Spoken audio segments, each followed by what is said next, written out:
All right. Today's headline, just very quickly. Oh, Canada. Boy, oh boy, did things change quickly in the last 90 days. This is the Liberal Party approval rating, and they won. And it's all, I think, because the Liberal candidate Carney stood up to the bully. So the Economist looks at the history of wide swings, a rapid increase in approval, and the Liberal Party is right up there with it.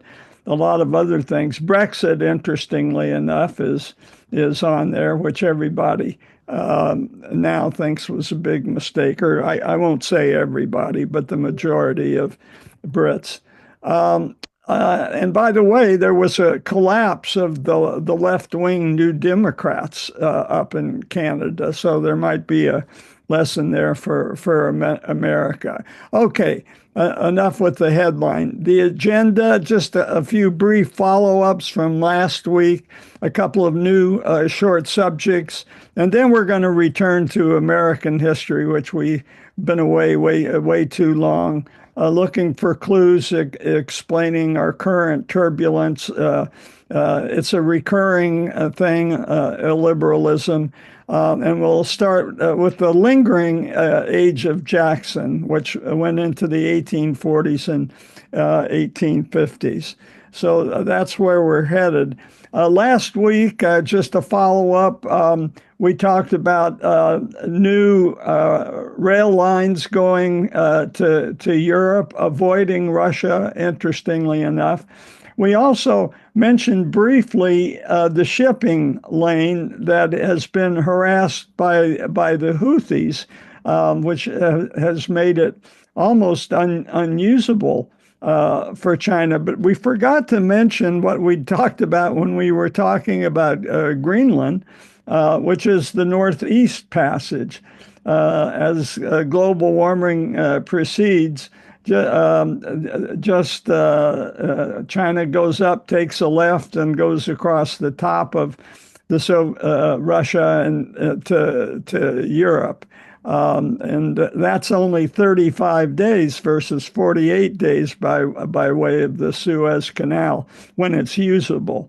So we forgot about that. San Francisco might also have a benefit of global warming, taking the Northwest Passage as opposed to the Northeast Passage to Europe. Okay, and then last week we talked about democracy's 25-year drop. I just wanted to do a closure on that. There were a few things I couldn't get to last week, and this is briefly to review a map. The darker the blue, the more democratic. And the story of the last 25 years is the world's getting redder and redder. But there's some good news in there. I didn't want to leave you with the impression that it was all hopeless. So Thailand has seen an improvement, one of the few exceptions. And Bangladesh forced their autocrat out, Sheikh Hasina, the wife of a former independence hero. And the students saw her off. So that's a bit of good news. Serbia, there's a democratic movement. We'll see how that turns out. And then Latin America, surprise, surprise. This looks at all the regions of the world, but the light blue line is Latin America. And you can see it. I won't go into the details, but it joins really the West in terms of democratic forms. This is Brazil during Bolsonaro, but Lula won and has taken it back up. And it's the only region that has higher scores than in the last 25 years. This little downward blip, this is Lula taking it back up after Bolsonaro. But this little downward blip is Mexico, which is showing disturbing signs of retreat from democratic norms. So that was the one bright spot. This is the overall summary. You'll remember they divide the world into four categories. The highest ranking, of course, are liberal democracies. We're on there for now. And then there's the electoral democracies, a little bit less democratic, and then even worse are the electoral autocracies, which in many cases is just the form only. And then this is the worst, the closed autocracies. They don't even pretend to be democratic. And if you'll notice, the downward red arrows, that indicates a decrease in the recent years of democratic norms. And so that's an overview.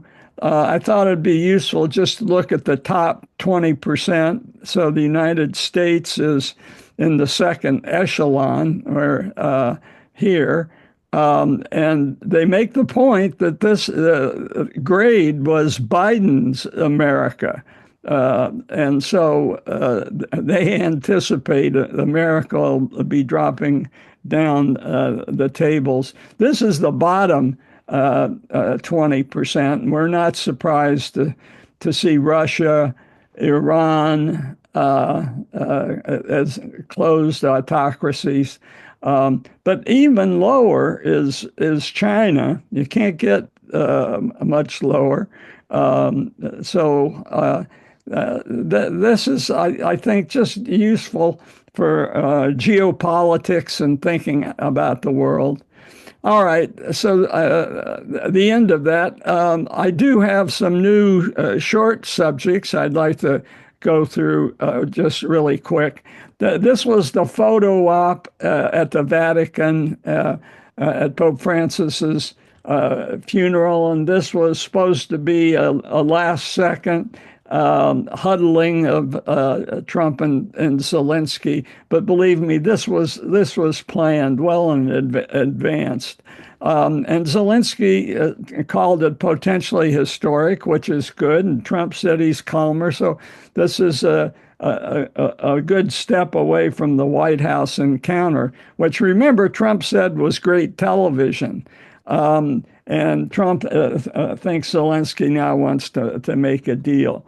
But I just want to point out Trump is, as we know, a master of the media and TV, but so is Zelensky. Don't feel too sorry for Zelensky in all this, because he can hold his own. Remember, he came to power by mastering the media in his own country of Ukraine. With a sitcom where he inadvertently becomes the president. And so he know. And by the way, even way before this, I was reading his biography.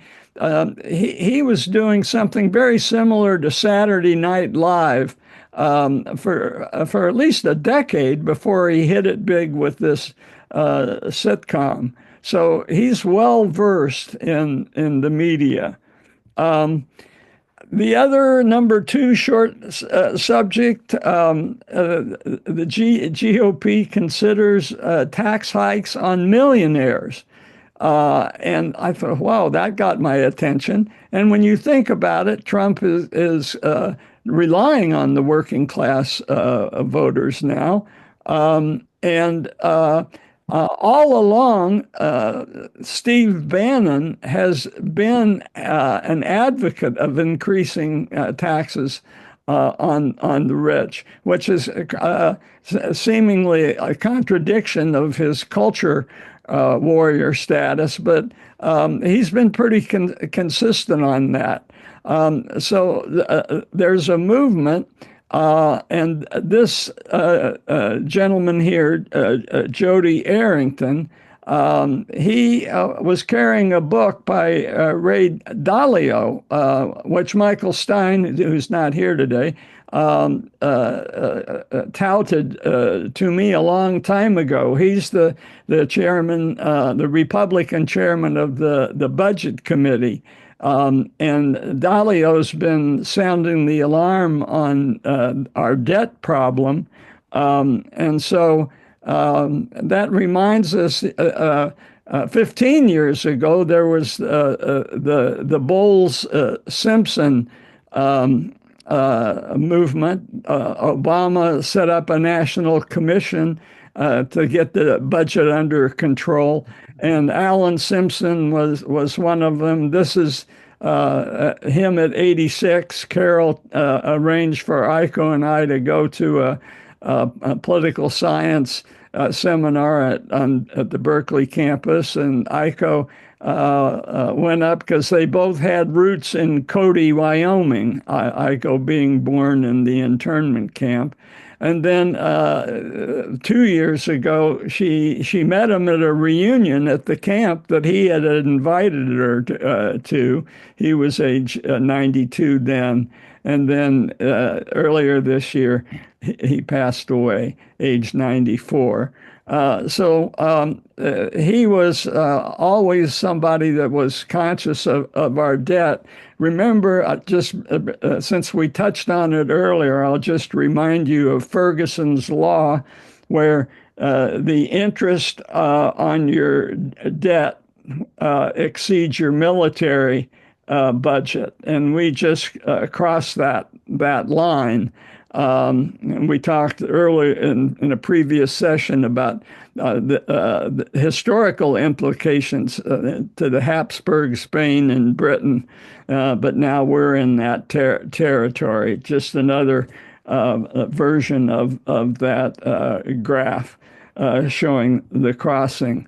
The third thing I wanted to do, this got my attention, immigrants and how they invigorate. And it was a quote that someone sent me, made by Ronald Reagan, about how you can become an American. Anybody can come from all around the world. It's unusual. These countries, you can't become a Turk or Japanese or a German.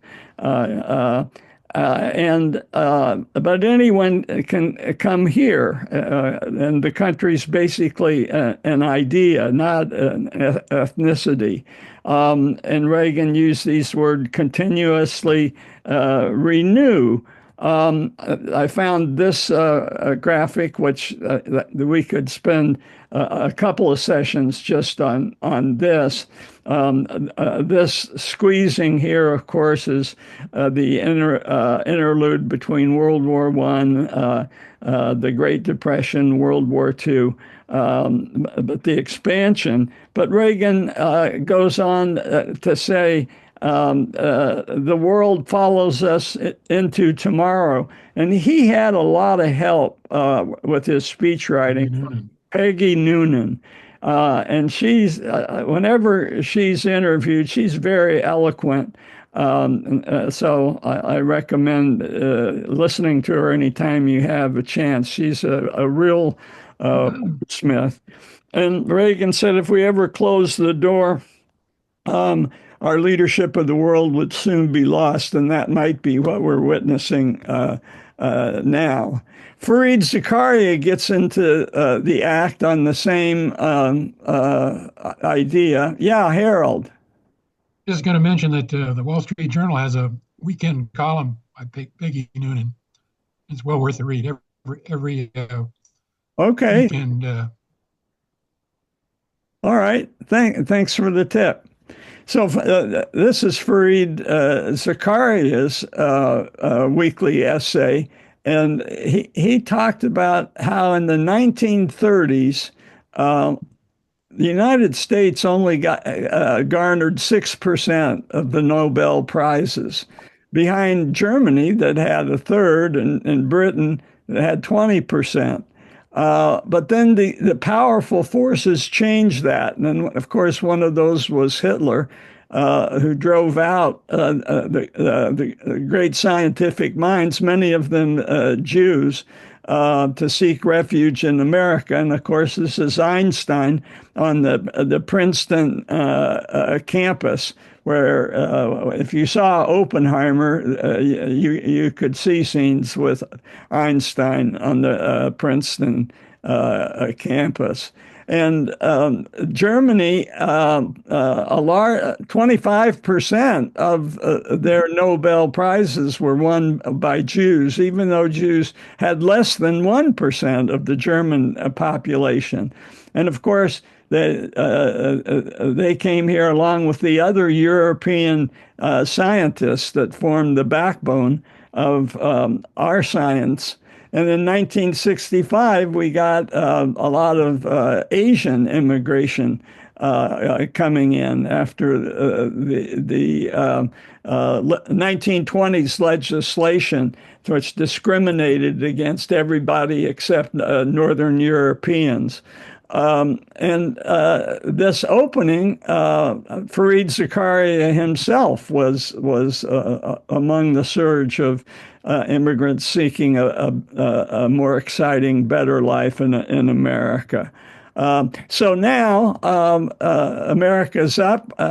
We've won 71% of all Nobel Prizes, and 29% of them have been won by immigrants to America from other nations. Zakaria, of course, is upset about immigration, but also the attack on universities. And he thinks maybe we're handing the global leadership to China, and the next century will be the China century.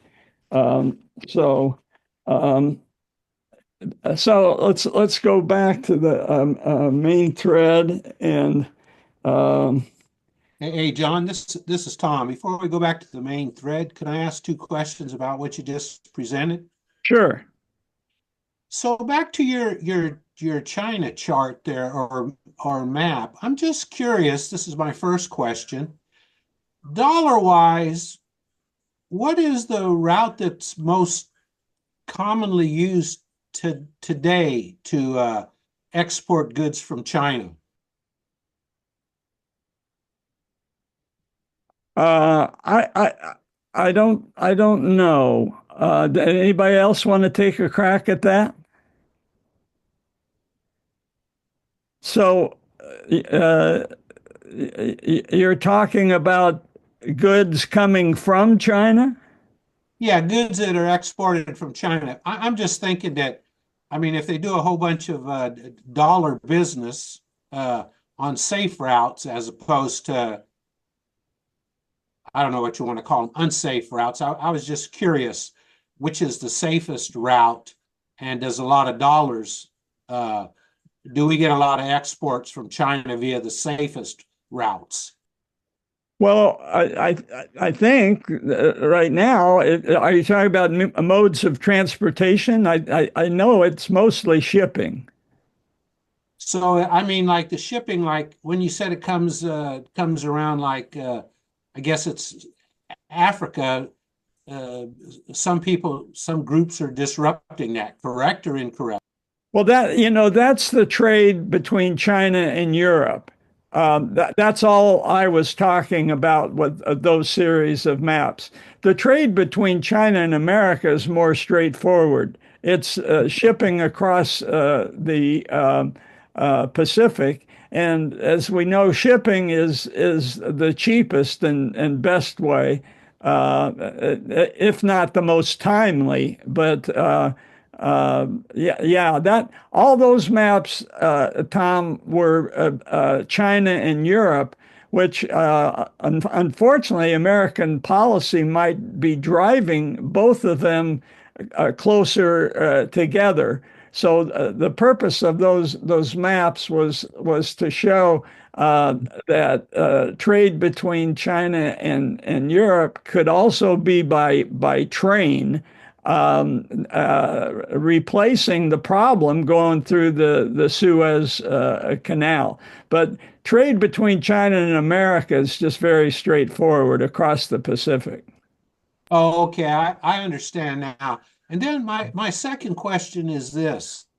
Years ago, I went back to New York City and I went to the Tenement Museum, tour of the Tenement Museum. And so, hundreds of years ago, there was always immigration coming into New York City. And those were like people who lived in the tenements. I don't remember the exact order, but it was the Irish and then the Germans and the Polish.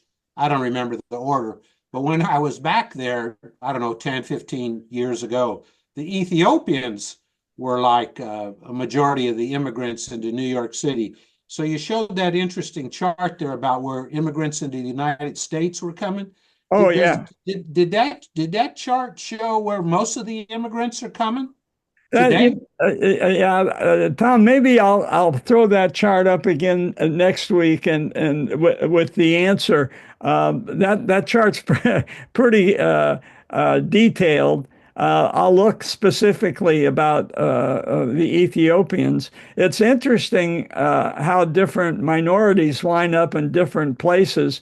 For some reason, the Somalis have wound up in Minnesota and Minneapolis. So there's a lot of interesting sidelines. But I'll take a look at that chart, see if it shows Ethiopians. Yeah, Harold. Uh, Going back to the shipping lines, I've heard recently that the Chinese are getting a free pass to go through the Suez Canal without harassment from the Houthis, and that Really? one of the Chinese companies is in fact supplying the Houthis with the satellite imaging so they can tell who and what is in the Gulf of Aden and who they want to go after and who they give a free pass to. Is that right? I did not know that. All right, thanks for that. You always wondered why the Chinese weren't more active in opposing that, but maybe Now you know. now I know. Now I know. Okay, onward and forward. So. Uh, all right, where we left off, the age of Jackson manifest destiny. Jackson's influence continues well past his presidency, and you could argue that he set the stage for expansion in the for the 1846 war, because he was a military hero most of all. But not only that, the Oregon Territory and even the patterns of thought that continue even to today. And I have a new source of information that I found very interesting, a different take on de Tocqueville and de Tocqueville's verdict on American populism. You remember, this is kind of where we left off, manifest destiny. Columbia is carrying a telegraph wire in the book to bring Western culture into the American West. And this is a generalized phenomenon. The pioneer mother just touting American exceptionalism and which we had conferred upon us by divine right to bring higher culture to the land where Indians and Mexicans were living. And this notion of expansion is the core of the American psyche. Manifest Destiny, I had to throw this in, was mentioned in Trump's goal to plant the stars and stripes on the planet Mars, no doubt influenced by Elon Musk. But let's focus just for a little bit on the bottom left-hand corner, which is the American Indian. And woe be to them, because Jackson, as we've said before, was responsible for the Trail of Tears, even though it was the Georgia militia that instigated it. And the just to bring it home to California, there were early massacres in California, 1850s at Clear Lake, and also in the 1850s on an island off Eureka. So this is the Clear Lake. If you've ever been up through Kelseyville, nice, quiet, peaceful town, but the original Kelsey, not so much. He abused Indians, enslaved them, and finally they mutinied and murdered him. The U.S. cavalry came in and killed at least 60 Pomo warriors. Then their wives and children drowned in Clear Lake, and it's unclear whether it was a mass suicide or exactly what happened, the fog of war. And it was interesting, in 2020, there was a ceremony of forgiveness with this plaque being laid. So we're going to be getting back to California, and we're not immune to what's going on in the rest of the country. And you could even argue it was worse in California. Think Ishi. Coming the last Native American in California. And then Eureka, I was shocked when we were up at Eureka to hear about the murder of 250 Wyout Native Americans. And in 2015, the city of Eureka returned this island to the Wyoats, and reportedly the first time a city had apologized and given land back. So leaven a little bit with good news about Native Americans. The head of the Department of Interior, Deb Haaland, made history, became the first Native American to serve in a cabinet under Biden.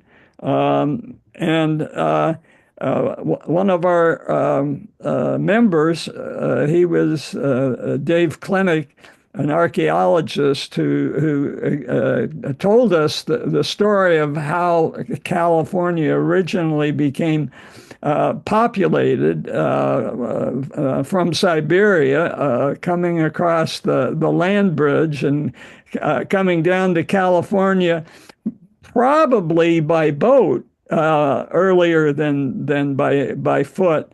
So he gave us that whole story. His project as an archaeologist is to have the state park, Indian Grinding Rock State Park, become a UNESCO World Heritage Site. He thinks it's so well preserved and there's so much there.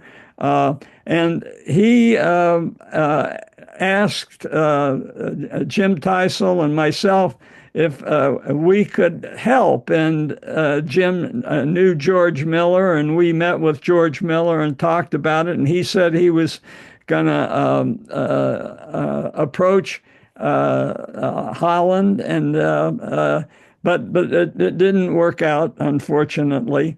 But that's and then there's Ben Nighthorse Campbell, who became a senator from Colorado. All right. So back to there was some achievement in this century of Native Americans, which is encouraging. So back to Manifest Destiny. Lincoln and Ulysses Grant were early critics, long before the Civil War. John Quincy Adams at first supported the notion, but changed his mind when he saw what was going to happen in Texas and what that might mean for slavery and the Congress. The slave states getting an extra vote. I want to return to de Tocqueville and look at a slightly different interpretation of what he wrote. We're very familiar with his praise of local political engagement by Americans in comparison to Europe.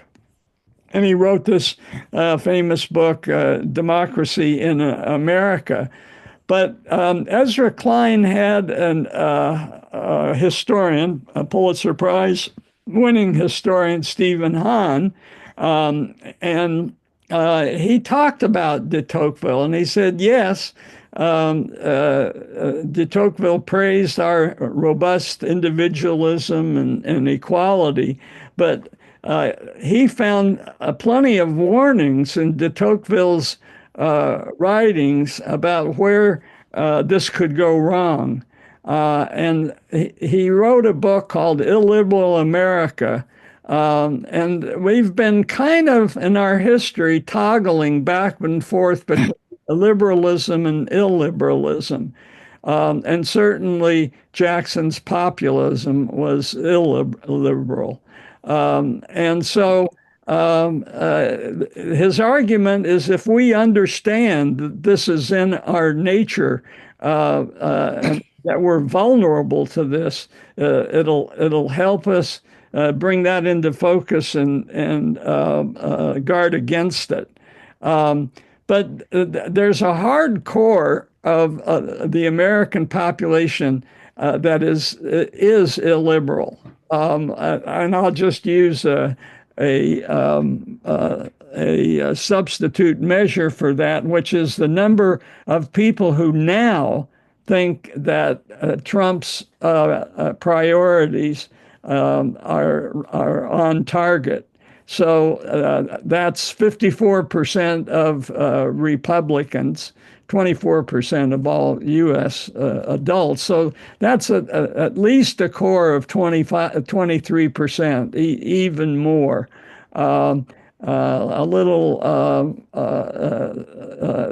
This is Trump's irreducible core. These are the values of a significant minority of Americans, and certainly enough to influence an election. And then de Tocqueville points out that racism was not just in the South on the plantations. He argues that it was even more powerful where slavery had been abolished, namely in the North, namely in the cities. And why was that? Well, he was worried about the tyranny of the majority in a community. So the negative effects of a collective emotion could even cause a mob and a narrowness of mind. And the notion of belonging had the flip side of looking at those who didn't belong. And those people who were deemed not belonging were put in real jeopardy in this type of tight local democracy. So it could very quickly move to despotism. De Tocqueville was doing his traveling during the Jackson presidency. And so he saw Jackson's use of deportation of Native Americans, if that's the right word, being removed from their native land.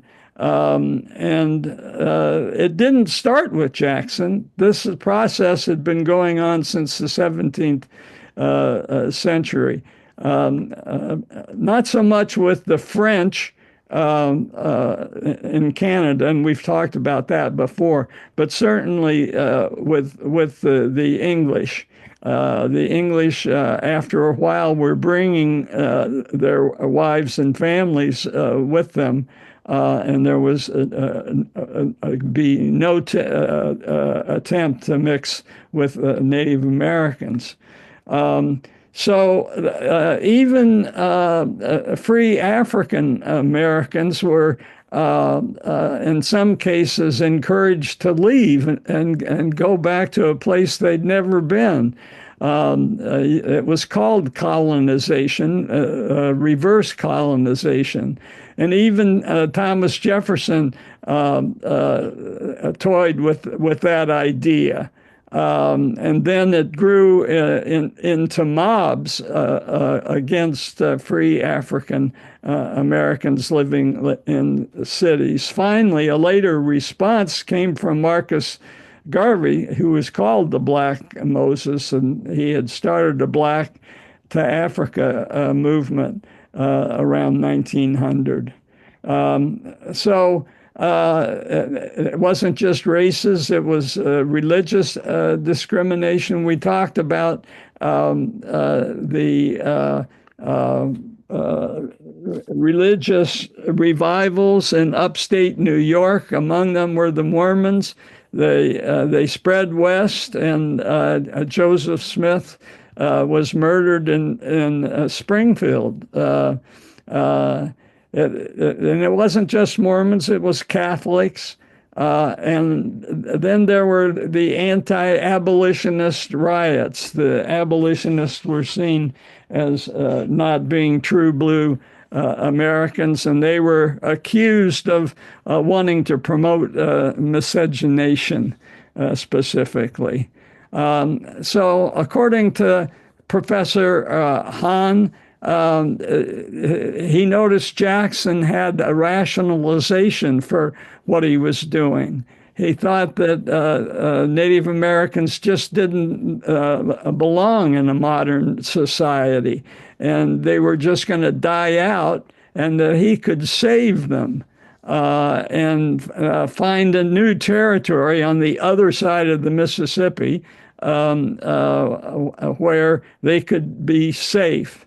And we found out what was the name of that Martin Scorsese movie about the Oklahoma Native Americans who were rich off of the oil that they had discovered, and how unscrupulous men poisoned them really to try to get their claims on oil.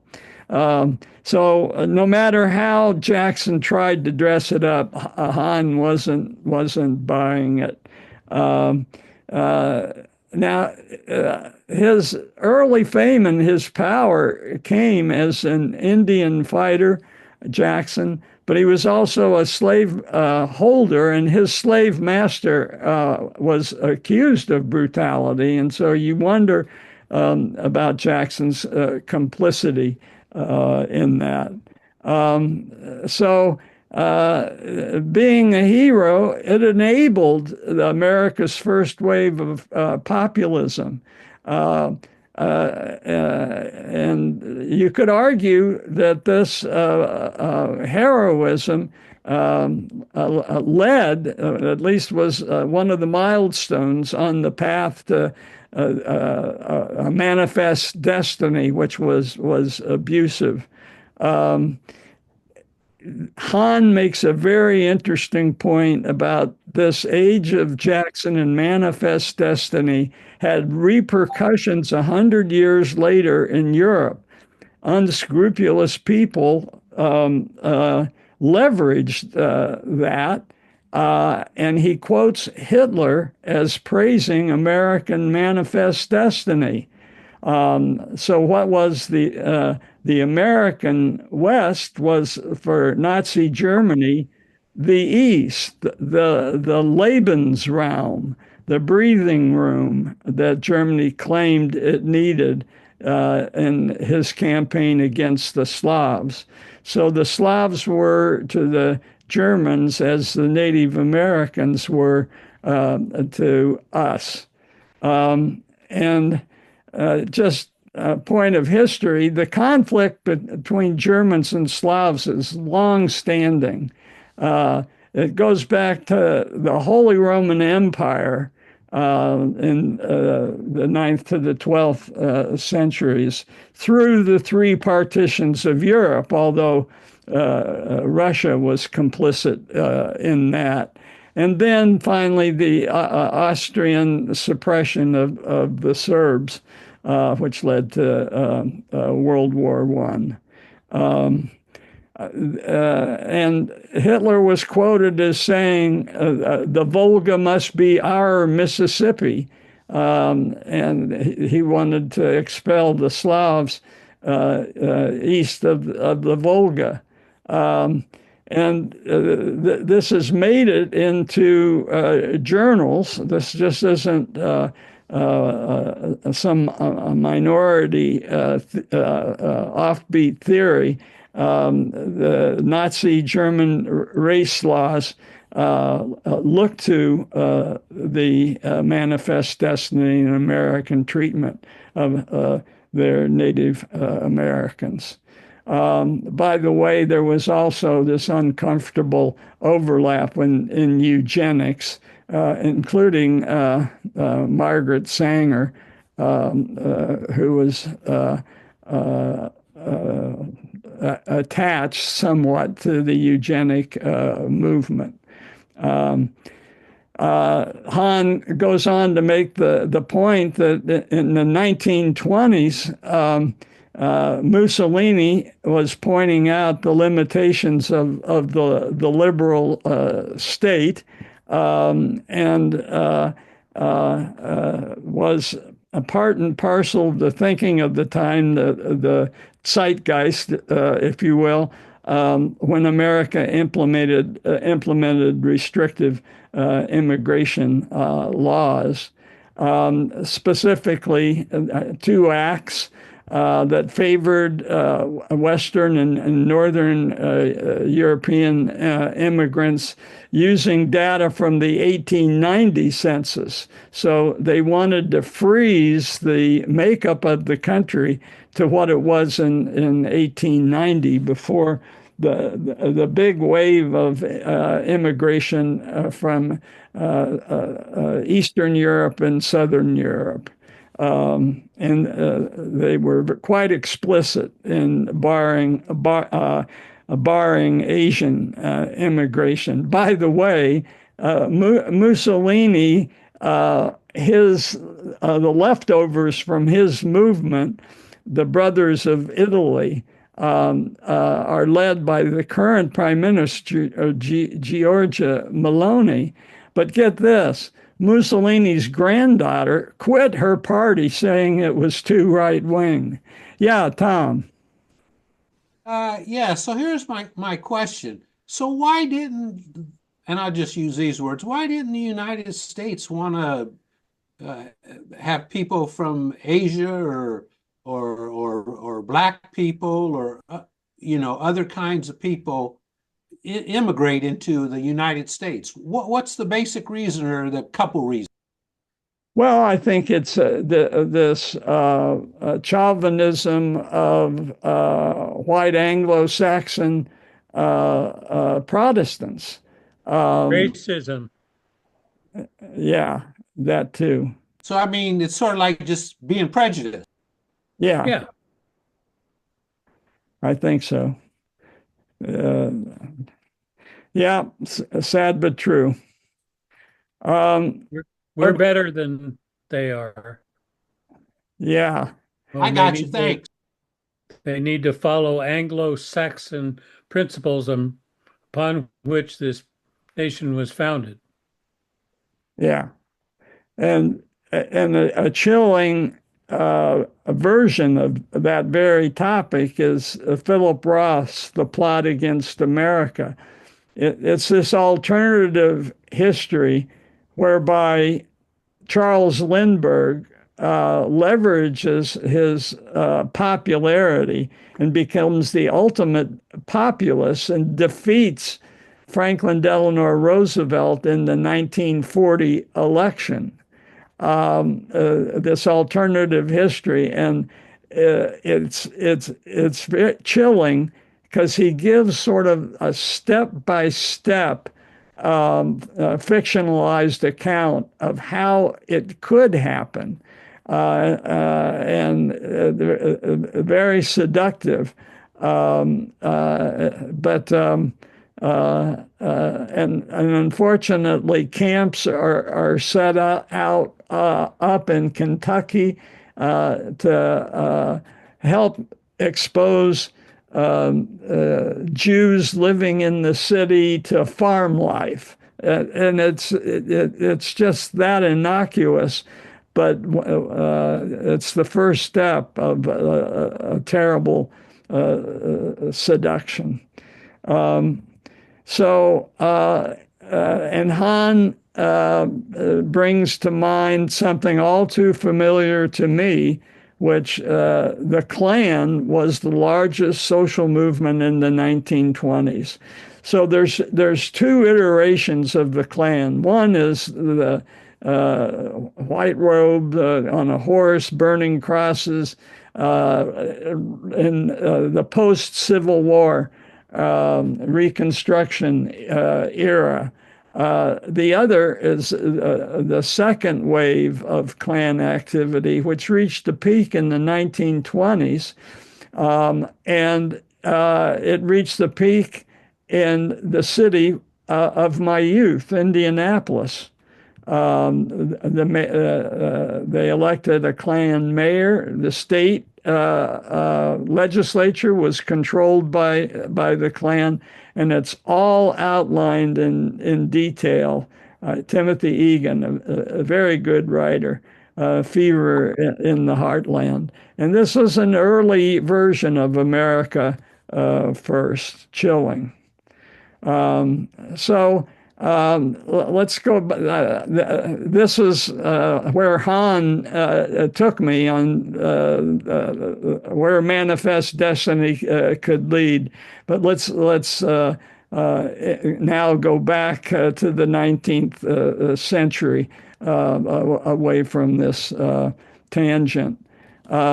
Jackson's attack on the Second National Bank has echoes today in Trump's attack on the Fed chairman and his odd enchantment with tariffs.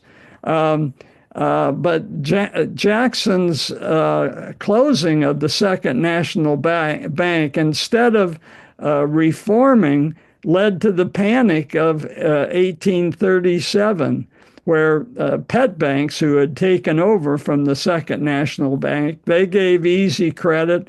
There was wild speculation, sort of like our subprime crisis in 2007.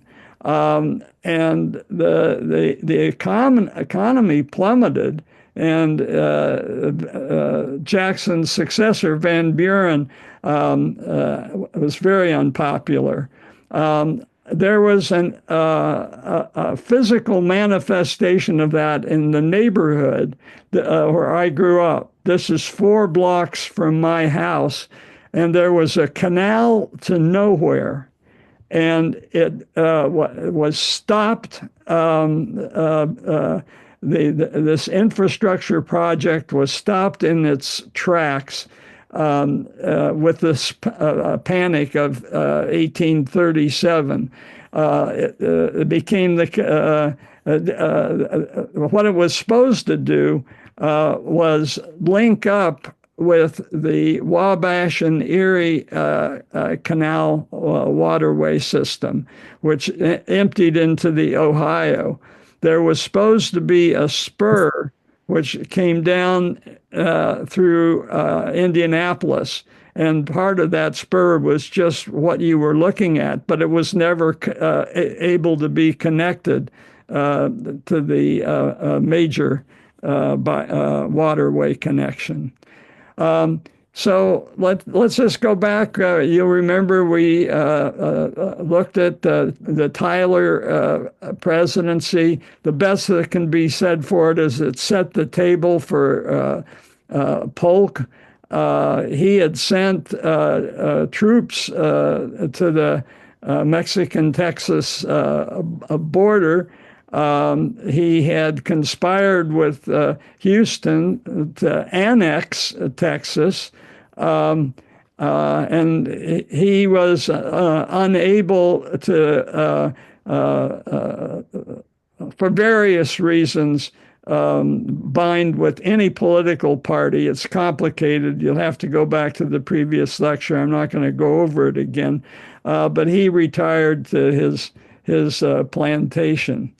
Also, Tyler was interested in the West, beyond the Mexican-held West, and he set up a chain of forts from Iowa to the Pacific, which became the Oregon Trail. He sent John Fremont on a couple of expeditions. The first one was a scientific expedition, which went through Wyoming, and Fremont, ever one for the grandiose statement, claimed the Rocky Mountains in the West for the United States on that first expedition. Then there was a second expedition where he came down through Oregon and past the Mount Hood and down into the American River Valley and to Sutter's Fort in Mexican California. And he met with American settlers who were uneasily living underneath the Mexican governance. And he talked to the Mexican people, he talked to the Americans, and he realized that how weak Mexico was, and that was his report back. When we get back to the history of California, we'll talk about the Bear Flag Rebellion and how Fremont named the Golden Gate. The Mexicans had called it La Boca, but he called it the Golden Gate based on his travels to Istanbul and the Golden Horn. All right, so I think this would probably be a good place to stop, to leave a little bit time for discussion. When we returned, we'll start with Polk. His mentor had been Andrew Jackson. And this is where we'll start next time. Questions, comments, discussion?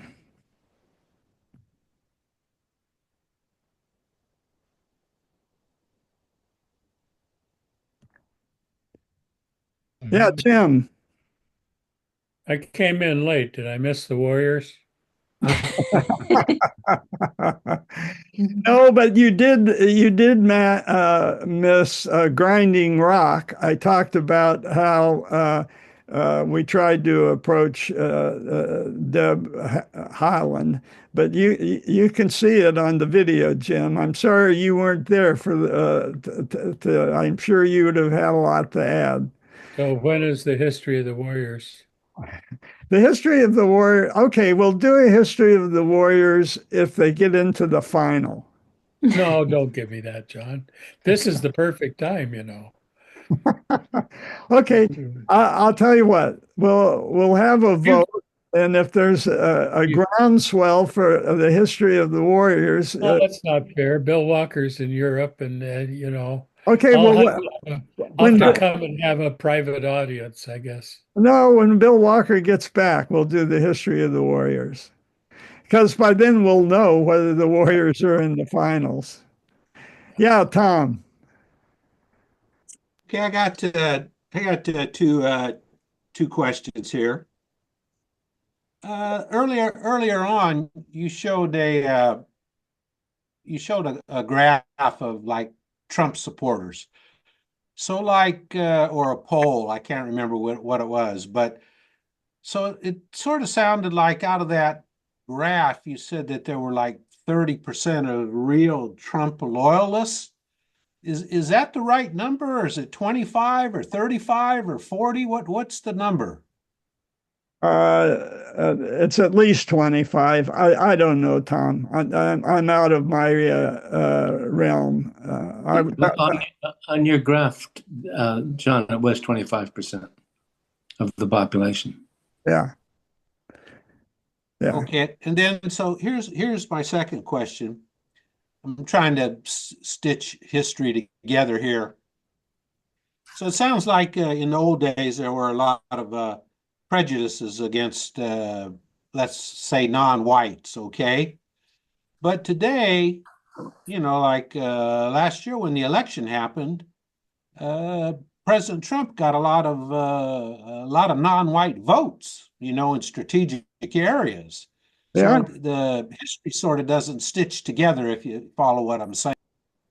Yeah, no, and that's an interesting evolution. Who knows where that's going? You point out an interesting point.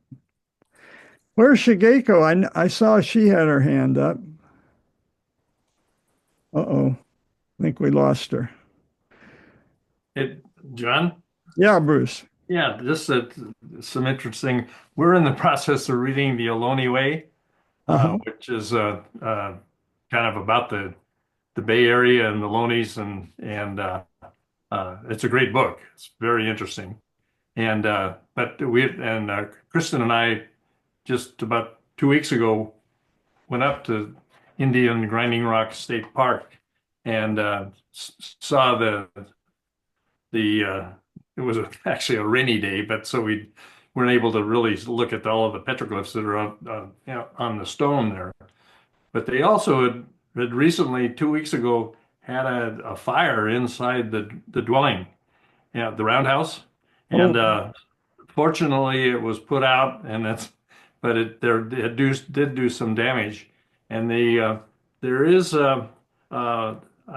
it at our little Miwok village,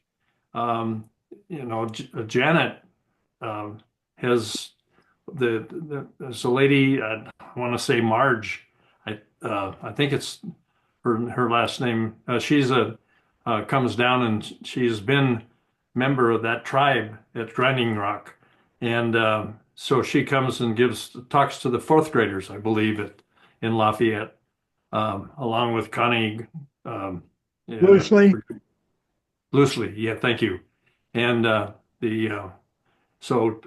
very interesting. But one of the interesting things I was just looking at it's called the Short History of Contra Costa County, and this was done in 1965, and essentially and it talked about that one place there were 700,000 natives in California when the Spaniards arrived. And then there were about 700 Costanoans at that particular point in time. They were all in little tribelets. Mhm. But then by 1890, there were only 5,300 Indians left in the state. And so, I mean, you look at, you've gone from 700,000 down to 5,300. And of course, so there's a lot of reasons for why that happened, but the it's just interesting to note that how the actually I believe the Indians were able to kind of blend in with, because there were so many Mexicans of Spanish descent that were they were able to blend into the become Indians or become Mexicans versus in the rancheros. Yeah, yeah, yeah. A complicated and troubled history. Yeah, Jim. Yes. Yeah. Jim? Yeah, to Bruce's point, there's a new book, history book called America, America, which is a history of the Western Hemisphere. I sent you the link, John. And he made the point in the interview, the author did, that with contacts from Europe, at that point in time, there were an estimated 90 million Native Americans in the Western Hemisphere. And within 100 years of contact, there were 9 million. So they were decimated, there were only 10% left within 100 years. I was struck by those numbers. I mean, it was incredible. Yeah, yeah. In Washington, D.C., the Smithsonian Museum on Native Americans in New World gives 10% survival also. Yeah, very disturbing. But a lot of that. How much of that was related to the Western diseases that were introduced that they weren't Yeah, immune to? that's what I was going to say. Some of it, definitely. But yeah, Smallpox for number one. well, and measles, Measles, did it pretty well. TB wasn't quite as quick, but it was there. There's some data that syphilis was a New World disease that flowed the other way. Prominently it was the measles, and a lot of those they started out as zoonoses, which were diseases in animals that got transmitted to the old world through farm animals. And Jared Diamond makes the point that worked its way over centuries along the east-west axis of Europe and Asia gradually. But if you look at the New World, it's on a north-south axis. So even if they had domestic farm animals, maybe the diseases couldn't have been communicated so easily, but they didn't have domestic farm animals. Maybe the llama and the alpaca, but so the New World was totally unprepared for. Just give Bobby time. What's that? Just give Bobby time. RFK. RFK, yeah. That Bobby. That Bobby. So, I mean, just rough percentage-wise, like out of that, I can't remember the number you said, but like 90 million, like how many people died from diseases and how many people were, like, if you will, killed off? That's sort of a large number, 80 million people. Yeah, no, it was terrible. And when we get to California, you'll see you had that, but you also had the disruption of their lifestyle. So in California, that was cows. cows came in and trampled on land, and we may not think of the grasslands in California as being productive of food, but they were, if not cultivated in the European way, at least foraging. And the Native Americans couldn't even forage at once the cattle were in. So there are many different ways, many different kinds of diseases, sexually transmitted diseases, prevented reproduction. So a lot of different ways. Yeah. Well, I definitely recommend that Ohlone way for anybody that's really kind of interested into to reading about Native Americans, Indian Americans, and primarily in the Bay Area, in the little tribelets. So, Yeah. Okay. All right. Thanks, guys. See you later. Are they going to win tomorrow night? What's